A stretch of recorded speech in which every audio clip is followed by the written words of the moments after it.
Bonjour tout le monde, aujourd'hui on va tenter de comprendre ce qui vous motive au travail et vous permet de vous sentir épanoui.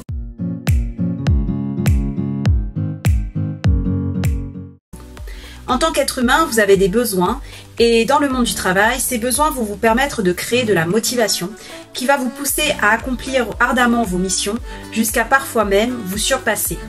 Maslow évoquait en 1940 sa pyramide des besoins, les classant en 5 catégories allant du plus primaire au plus spirituel. En premier, on y retrouve le besoin physiologique, c'est-à-dire la faim, la soif, le sommeil, etc.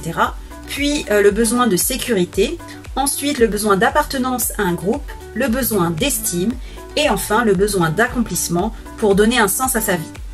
Cette hiérarchisation implique deux choses. Vous ne pouvez pas être motivé par un besoin si le précédent n'est pas accompli.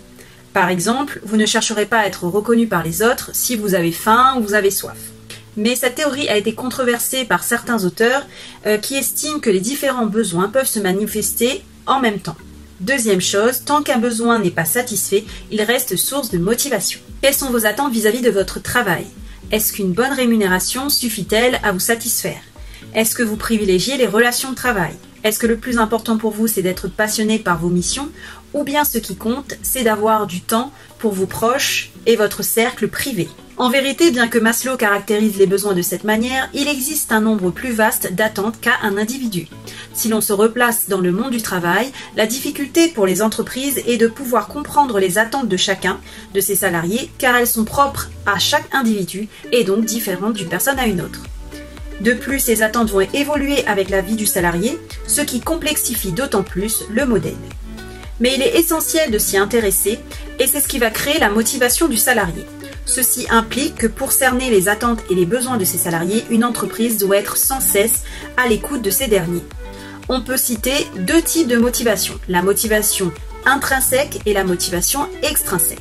La motivation intrinsèque va pousser l'individu à s'engager pour le plaisir du travail en lui-même, alors que la motivation extrinsèque va pousser le salarié à s'engager pour ce que le travail peut lui apporter, comme par exemple un salaire, une reconnaissance, un statut, etc. Et vous, pour quelles raisons votre travail vous motive-t-il?